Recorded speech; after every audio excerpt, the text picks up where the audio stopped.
အတိတ်ကိုပြန်တွေးပြီးတော့မဆွေးနဲ့လွမ်းမနေနဲ့မလာသေးတဲ့မဖြစ်လာသေးတဲ့အရာတွေပေါ်သွားပြီးတော့တန်တာမနေနဲ့ဖြစ်ချင်စိတ်တွေနဲ့တောင်းတမနေနဲ့လူဆိုတာအမြဲတမ်းအတိတ်ကိုလွမ်းပြီးအနာဂတ်ကိုမျှော်နေတာပဲကောင်းရင်လွမ်းတတ်ပေါ့လေမကောင်းရင်တော့မလွမ်းဘူးပေါ့လူတွေကအတိတ်ကိုပြန်တွေးတယ်အနာဂတ်ကိုမျှော်လင့်နေတယ်ဒါလူရဲ့သဘာဝပဲအဲ့ဒါတွေကအဲ့ဆိုဗျာပြန်မတွေးနဲ့လို့ပြောတာ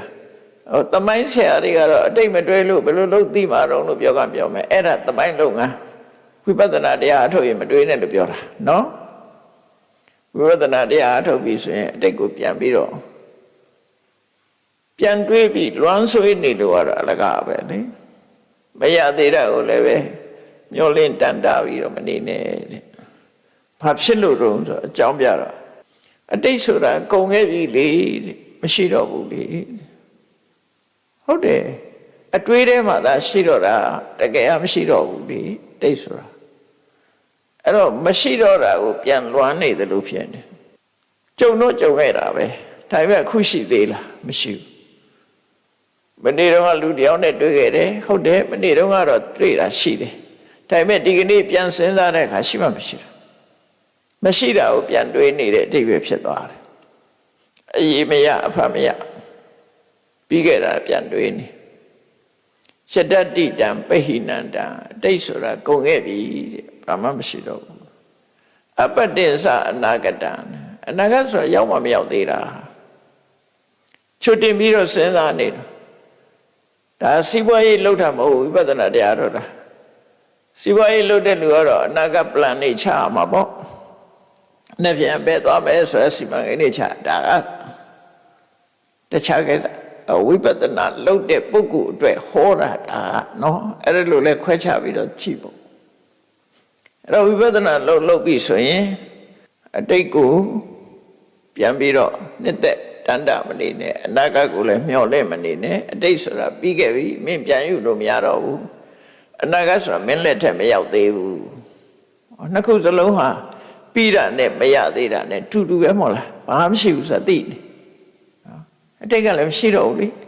အနာဂတ်လည်းမရောက်သေးဘူးဆိုတော့မရှိတာပဲလေအဲ့တော့မရှိတာကိုအရှိလုပ်ပြီးအချိန်ဖြုံးမနေနဲ့လို့ဆိုလို့တဲ့အတိတ်ပဲဒါရှင်းတယ်မရှိတာကိုအရှိလုပ်ပြီးတော့အချိန်ဖြုံးမနေနဲ့အကောင့်ထဲအနေနဲ့မရနိုင်ဘူးလေပြီးခဲ့တဲ့ဟာလည်းမရဘူးလာမယ့်ဟာလည်းမရသေးဘူးအဲ့တော့အတိတ်နဲ့အနာဂတ်ကိုမသွားနဲ့မသွားဘဲနဲ့ကိုယ်ဘာလုပ်ရမလဲပစ္စုပန်နေစယောဓမ္မတထဝိပတ္တိအခုလက်ရှိနေတဲ့အခြေအနေတရားရရှိနေတဲ့သဘာဝတရားအဲ့ဒီပစ္စုပန်အခုလက်ရှိနေတဲ့အနေထားအခုလက်ရှိဖြစ်နေတဲ့ဆိုတာကိုယ်စိတ်ပါဖြစ်နေတယ်ကိုယ်စိတ်ထဲမှာလောဘဖြစ်နေသလားဒေါသဖြစ်နေသလားဘာတွေဖြစ်နေသလဲအခုလက်ရှိအာယုန်နဲ့တွေးဆုံပြီးအခုဖြစ်နေတာ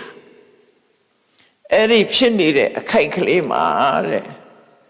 ဝိပဿနာရှုလိုက်ပါသဘာဝကိုသိအောင်လုပ်လိုက်ပါလို့ပြောဒေါသဖြစ်နေဖြစ်မှန်းသိလိုက်လောဘဖြစ်နေဖြစ်မှန်းသိလိုက်မောဟဖြစ်နေဖြစ်မှန်းသိလိုက်ကိုတွေးနေတဲ့အာယုန်တစ်ခုမြင်နေကြားရင်ကြားတယ်ဒါပစ္စုပန်ကိုသိအောင်လုပ်တယ်ဒါပစ္စုပန်ကတကယ်ရှိနေသေးတာရှိနေတာတွေကိုမသိလိုက်ဘူးဆိုတော့မဖြစ်အောင်သိလိုက်အောင်ဖြစ်နေခုတရားနာနေတယ်အတန်နေကြားနေတယ်ဒါဖြစ်နေတာပဲခုဖြစ်နေတာပဲဖြစ်နေတဲ့ပုံမှာအဲ့ဒီပုံမှာပဲဝိပဿနာရှုပါဆိုအဲ့တော့ဝိပဿနာရှုတယ်ဆိုတာဘယ်လိုရှုရမှာလဲမြတ်စွာဘုရားကတော့နောက်ရှင်းပြလိုက်ပဲဝိပဿနာရှုဖို့ရှုနည်းကတော့